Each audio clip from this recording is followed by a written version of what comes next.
hitch is going to go up.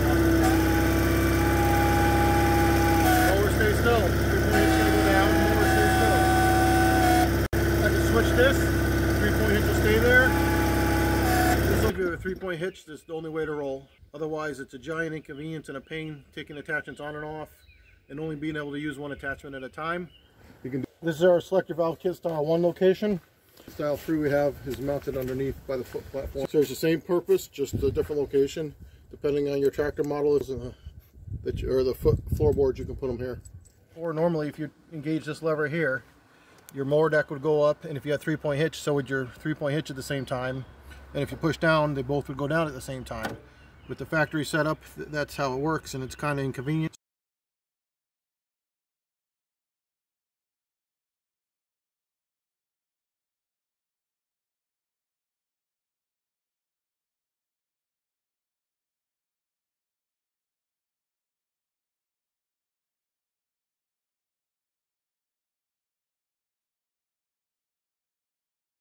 Get the line off your belly cylinder bottom and get the line off your 3-point bottom.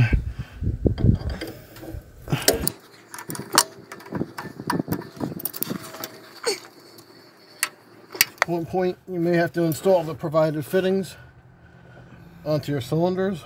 So depending on what you got for fittings on your cylinders, on your 3-point hitch and your belly cylinder, you may have to use the adapters provided. So the one on the 3-point hitch for this one is your pipe thread and your JIC. So the flare end of the JIC is what our new hoses connect to. The pipe end goes into your fitting on your hydraulic cylinder. If your hydraulic cylinder has pipe thread fitting, if you've got a JIC fitting that's male, you're all set. If yours is female JIC and not pipe, you're going to need a different adapter. Most of them have pipe in there, but you're going to have to check. This pipe thread is called, on these fittings, is called NPTF. It's a national pipe thread, but it's a fuel thread. It's a little different than regular pipe thread. It's not just tapered, but it's got a little bit of interference, I guess is the best way to describe it, thread to it. We don't use any dope on hydraulics or tape. You don't need it. Hydraulic fittings do not need it. And you don't want that stuff in your hydraulic system. You want to keep everything clean when you're working with hydraulics. Keep your can of brake clean and your air hose handy. These are, again, the pipe thread. You want to kind of make sure she's pretty tight because it seals through the threads. Be mindful, there's usually a long piece of pipe extension here, and you don't want to snap that. You have a lot of leverage on it right now, and there's only a few threads engaging on the bottom of that cylinder. Also, the nice thing with our hoses being swivels on both ends, say you don't get this tight enough and it's leaking, all you got to do is just loosen our hose a little bit and you can crank the fitting. You don't need to take the hose all the way off and then mess with the fitting. So it's really a huge benefit to have swivels on all ends. And the little pressure these are on, the circuits are usually 500 to 1,000 pounds in these machines, depending if you got a loader or a 4100 series or 400, 4000, whatever. They're not huge on the lift circuit for PSI, so leaks are usually not all that much of a problem as long as you got good seals on everything. The next fitting we're going to go to is on our belly cylinder, and that is usually going to be the JIC male to male. You can see both are flared males, and this is usually the adapter that goes to the bottom of most of these belly cylinders.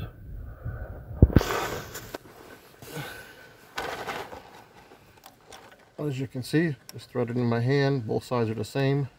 And this is, again, these two are the only fittings you want to tighten up right now. Everything else with this project you want on hand tight. That way you can line all your hoses and line fittings up and stuff. So just these two adapters right now, that cap, are the only things that go on that are not just finger tight. Very important to keep everything else loose after you do this step in the cap. So snug this up pretty good. You don't need to go crazy because these seal at the flare, not the threads. And then the last fitting from your kit you're going to use right now is the cap. Depending on if you've got 45s here or 90s or straights, you're going to depend where you put your cap on. But the hose that is coming from here, normally these T-fittings are getting threaded on to straight fitting. They're obviously vertical, 90 degrees, and we usually cap the bottom. So right now we're just going to loosely do that with the 45 because we may have to change the fitting up top. or change the orientation of this T, but that's where we're at now. So what you do now, you're going to replace the hoses we just took off with the ones provided in the kit. Okay, so what you're going to do is take the one in kit 3 here with the straight fitting, not the 90 degree, the straight 3/8 pipe threading. This one goes to your 3-point hitch. Onto the adapter fitting that we just installed again. Take your brake clean, make sure everything's clean. And right now we're just going to thread this on loosely so it still swivels, so it's hand tight.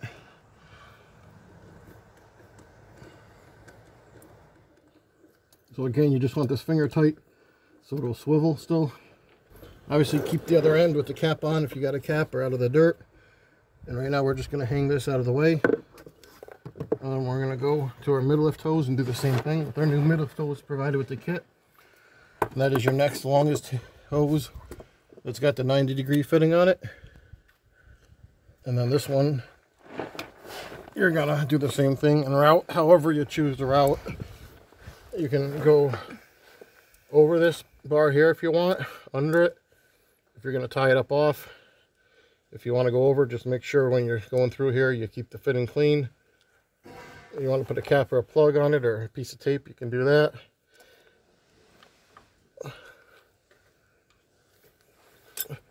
Sometimes, depending on how this is, you can move it. Just don't go hossing on it because this tube will bend easily. If you get it started, you can have a little bit of option on where you want this to be when it spins around. And if it looks like the bend is okay and it's not going to rub too hard on anything, you're fine. If you'd rather go under here, you can do that too. That's too much of a bend if you see that. But that kind of takes it out of there and makes it a little bit more fluid. Again, these should go finger tight and not have much resistance when you're tightening them. You may have to wiggle the fitting a little bit, but if they're going hard, they're probably cross-threaded, or there's too much angle or too much bend on the hose and it's pulling and fighting. This one I don't really care for the way it's riding, so I'm going to take it off and go underneath this rock shaft. Again, this is why we leave extra length to these hoses, because they fit different models, but also gives you options at routing, because honestly a lot of the factory hoses on these machines are really too tight and too close to things. So I prefer to do this here, and we'll just tie it up out of the way and it won't hit anything and it'll be absolutely fine. And then again, just take this hose, leave it loose, let it hang. We're going to connect the next hose to our travel control valve. And again, with this 45, it changes it a little bit where we go with them. And if we can leave the 45, we will. If we got to take it off and put a straight fitting in there, then we will do that as well. I'm not sure we're going to have to, but I'm going to loosen this a little bit, and I'm going to loosen up this top nut that seals the O-ring on there for the O-ring boss fitting. And then this gives me obviously some more room to play where these hoses are going to go, and we'll go from there. But we're going to go this route here with the last hose that's in the kit, the Schmidt one. We're going to drag onto the side here. Again, normally if this fitting is up and down 90 degrees, this is coming out and this goes straight in. That's if you have a straight and out of 45 here. Alright, again we're going to keep that loose. That way everything swivels and we might be able to get it where we need to. Now we're going to go up in top and take the valve and put it in the vise and remove the plugs so we can thread these into our valve. So now we remove the plugs. And the plugs on this one we want to remove are these two and this one. So when your valve's sitting in your tractor, it's sitting like this, back of the tractor with the two plugs. The front port here is going to your travel control. So we remove these two plugs out of here. These are usually 5/16. Usually you don't need anything big to take them out most of the time.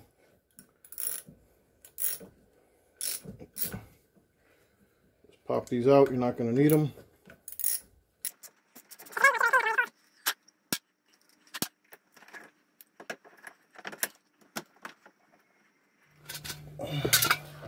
Okay, now we're going to loosely connect these hoses where they belong.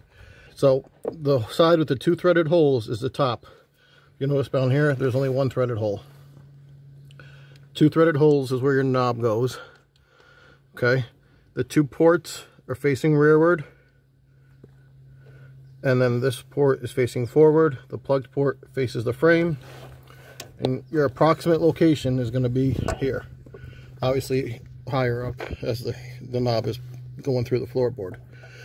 You're also going to be out of the way of this brake, so pay attention to that. But right now we're just going to connect the lines. The first line you want to connect is the one coming from the 3-point hitch. Kind of have your routing in mind loosely where you're going to be here. Take your cap off, make sure everything's clean.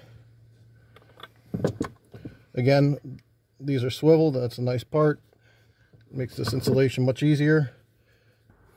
Now we're going to connect our 3/8 pipe thread ends into the valve. So the 3-point hitch is going to go to the top port of the rear. This is facing like this. The belly is going to go to the bottom. Again, the joy of these swivels is you can start these by hand any way you want. You can spin the valve, do whatever you got to do. Once the swivel starts spinning, you're probably in there far enough for what we're doing now. You don't want these very tight. We want everything loose still. And make sure your hoses are roughly where you're going to want to route them. Next, we're going to take the belly hose. Make sure that's kind of where you want it to be routed. Again, make sure everything's clean.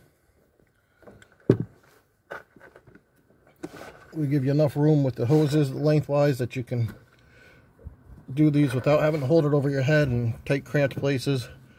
Makes installation a lot easier, as these swivels are beautiful to do that too. Basically, once you get to the point you can't turn it by hand or the wrench is getting some resistance, that's plenty. Just keep it loose right now. We'll tighten them all up at the end. Again, this is going to be sitting up here somewhere.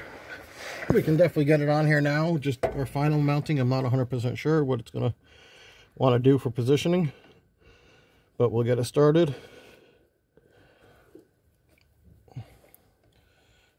And this step is key to do before you mount your valve, especially if you're changing the location as to where we recommend it.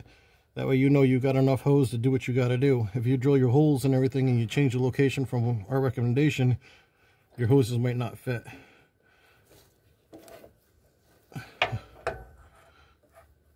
Okay, so that's roughly where it's going to be. Obviously it's going to be up flush against the floorboard. But once I get my holes drilled, we've got room to go forward and back here a little bit. And if this 45 does bother us, we can stick a straight fitting in there and we should be fine. But as you can see, there's plenty of hose here. We'll tie it all up, route it wherever we want, and it'll be fine. Okay, so now that we were underneath and we held our valve up there and made sure there's no wires and hoses and anything out of the way that's going to be a problem for the valve location or drilling, it's time to mount the valve. This is our general recommendation location. We leave enough room. You can go, around a little bit if you need to. These floor pads are going to make this a little bit more difficult, but we'll get it done. So what we do is we want to go over 3 inches on the center line from the frame rail here. So we're going to use our template here that's provided in the kit. Normally I kind of just take a marker and mark the center line on the metal, but since this one's got pads, we'll do this. The center line is a little bit over from this pad here. Normally I'll tape this down to the metal too. I don't know if we're going to be able to do that, but this will give us a rough idea. So I want to line this up for 3 inches there, and then I'll usually mark it here and here and scribe a line. Seems to be pretty straight. Those holes seem to be fairly straight. And then now we're going to measure from this rise here. You could take a square and measure up if you want. Again, the distance doesn't have to be precise. What has to be precise right now is your hole distance from each other. So what we recommend is 3 1/4 inches, 4 1/4 inches, 5 1/4 inches. So we're going to push this one back a little bit until we get to our 3 1/4 right there. Then this one should be 4 1/4 if you ran a vertical here. a square, and then that one should be 5 1/4. Again, we would tape this down. Now we go back and make sure we're 3 inches over. And the center one is, that one looks about right. Again, if you notice, this ruler doesn't start on the edge, but it starts in about 1/8 of an inch. And we're measuring from the frame rail, not the edge of this. I can get a pretty good guess where the frame rail is. Well, I don't really expect the tape to do a ton there, but it'll help. Just because of the rubber there. Most of these tractors don't have rubber there. Occasionally run across a few that do. Again, make sure this is pulled tight when you're taping it, if you're taping it, or when you're using it. Go back, if you measure again, make sure everything's good. 3 inches from the frame rail. On the center of the hole though, we're measuring from the center of the hole. Same thing here. So this one should be about 5 1/4 from here. And this one is going to be 4 1/4, this one will be 3 1/4. Again, you can move it forward and back a little bit. You can move it right and left a little bit, but don't forget you got a brake underneath in the frame rail and sometimes hoses and wires. Rubber, this is going to make this a little difficult. So I always start with the center punch in the big hole first. You want to be right dead center. I want to make sure I get through this rubber and onto the... Hopefully I'll see these punches through the rubber. We may have to remove it. And then again here. Back here.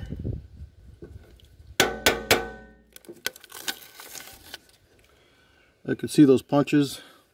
Not great, but I can see them. You're probably not going to see them on the camera. So the bolts and the holes are 1/4 in the machine, or in the valve rather. I recommend going to a 5/16 hole. It gives you a little bit of room for error and adjustment. The center hole I recommend 7/8. Same thing, it gives you room for that knob and shaft to ride up and through without being too close. And there's a snap ring on there too, so it gives you room. If you want to go bigger than 7/8, you absolutely can. Sometimes it'll give you some more room for error too, because the snap ring does take up some room. You'll see what I mean once we get it up there. Fight.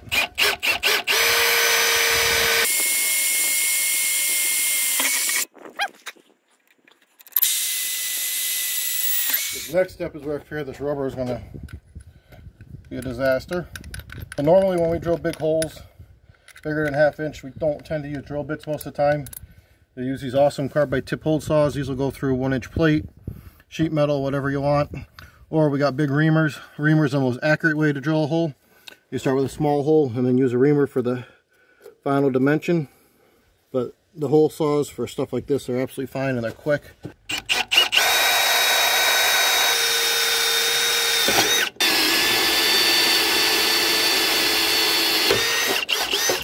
So this is where an extra set of hands really helps for a couple reasons. Just to start this and get it going frustration wise, if you got somebody to hold this for you or to thread it in. The other thing is you want to support this valve while you're tightening the lines, you're tightening the bolts and everything, because all they're doing is being held on by a 1/4 inch bolt essentially. And it's not a very long bolt, as you can see. So the more you support this valve underneath as you're doing things on it, the less chance you're going to have of any problems. So you're going to stick your washer in your nut and get them hand started. Again, just try to support this as much as you can.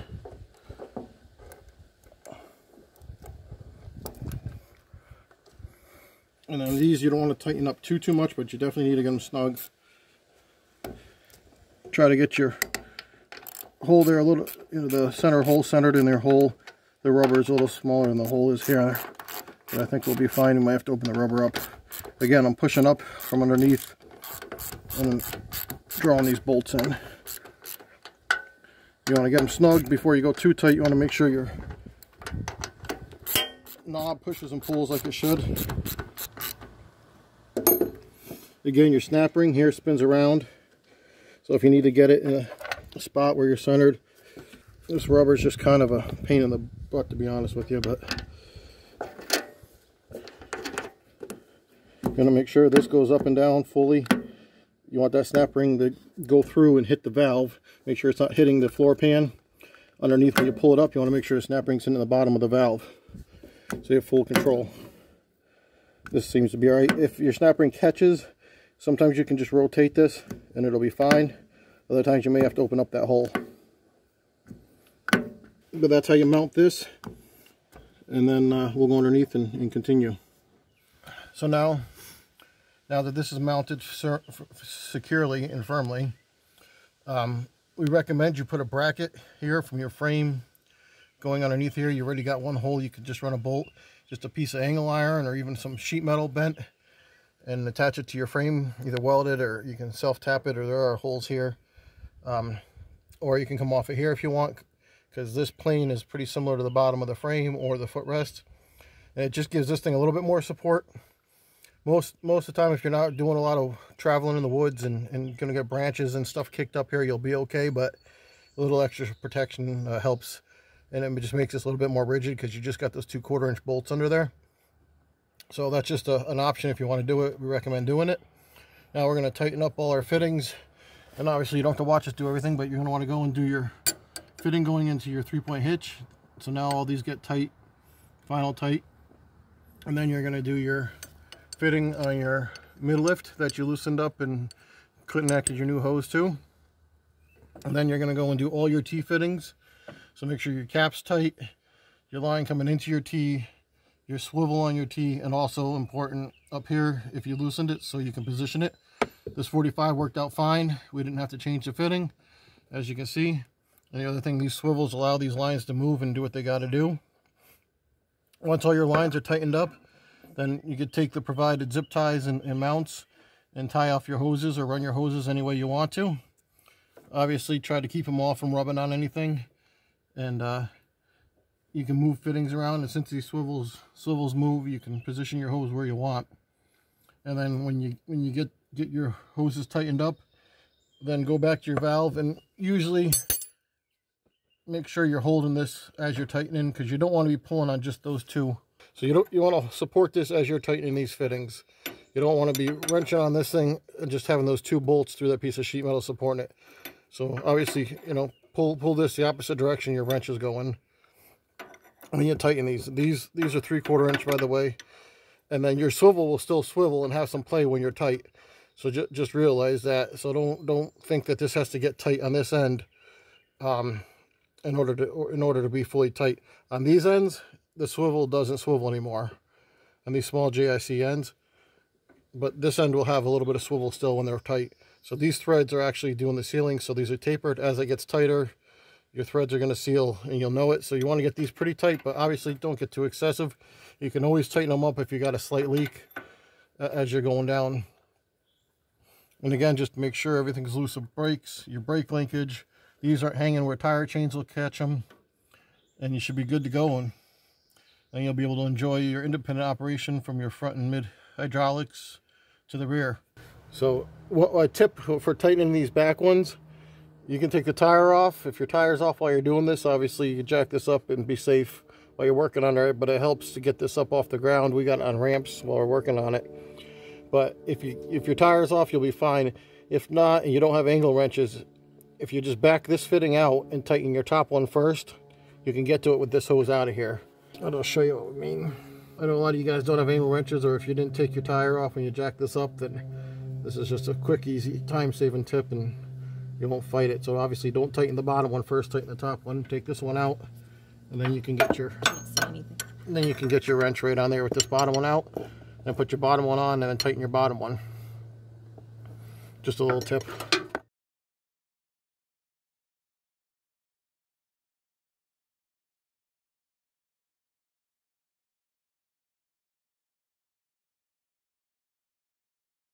Alright, so the valve's in. It doesn't look too bad. This rubber's buckled up a little bit, but just the way it is, we don't see this rubber very often, but just unfortunately the way it's going to be. I didn't want to cut any reliefs in it because the rubber's old and whatnot, and I don't know how well it's going to stick. If the owner wants to do something, he can with that, but functions. Right now, it's pushed down. It's going to control the mower deck. So like we were talking before, normally if you engage this lever here, your mower deck would go up, and if you had 3-point hitch, so would your 3-point hitch at the same time. And if you push down, they both would go down at the same time. With the factory setup, that's how it works, and it's kind of inconvenient, like we talked about. And you'll notice there's no rubber here, so that's how most of them look. And you're just going to lift up and push down here, And we got a flow control valve on here that works fine with that. There's a separate circuit, so it doesn't affect anything. But without the rubber pads, that's what the install usually looks like. It's nice, it's clean, it's handy. But you can put the valve in different locations, guys. I've put them in many different places. This style, even though they don't go all the way back like the 4000s, you could still put your valve there if you want to. You're just gonna have to fool around with location, and the hoses should be okay, but that's on you. These style tractors, we still recommend the 1, but a lot of guys do put 3s on them. That's up to you. We have the selector valve. I'm going to show you what the tractor started. First, we're going to do the mower, then we're going to do the 3-point. Now the mower's down. I'm going to pick this lever up. 3-point hitch is going to go up. Mower stays still. 3-point hitch is going to go down. Mower stays still. They're both down right now.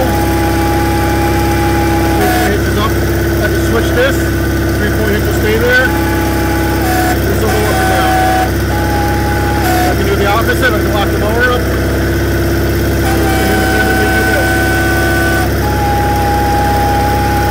Honestly, if you have a 3-point hitch, this is the only way to roll. Otherwise, it's a giant inconvenience and a pain taking attachments on and off and only being able to use one attachment at a time. Even if you're just putting weight back here and being able to lift your weight up and down and set it where you want it if you're plowing. The same thing with the tiller. You can set your tiller back here and use the weight as a counterbalance up front, or you can use your snow plow or even the snow blower if that's all you got. It'll give you some kind of counterbalance. And the nice thing is you don't have to take the deck on and off every time you want to use an implement on the back. So that's our 3-point hitch selector valve kit. You can find our selector valve kits along with many other products for Case Ingersoll tractors and many other brands of garden tractors at caseingersolltractors.com. As well as our eBay store, which is Case Ingersoll Tractors Northeast. But for the best prices and avoid high shipping costs and eBay fees, you can go to caseingersolltractors.com. And you can email us at caseingersollne, as in Northeast, ne, @gmail.com. And you can find us on Facebook also at Case Ingersoll Tractors Northeast. These kits, we've got them in stock right now. The last year has been crazy, as everybody knows, and they sell out pretty quick. We use top quality fittings and top quality valve and top quality hoses, and it's a plug and play kit. And like I said, it's a pretty simple install for the average person, an hour or 2 at the absolute most, depending on your tools and skill set. But we can usually bang these out. And like I said, the only other difference between style 1 and style 3 is the length of the hoses, and then the valve would mount here. Please like and subscribe. Thank you for watching.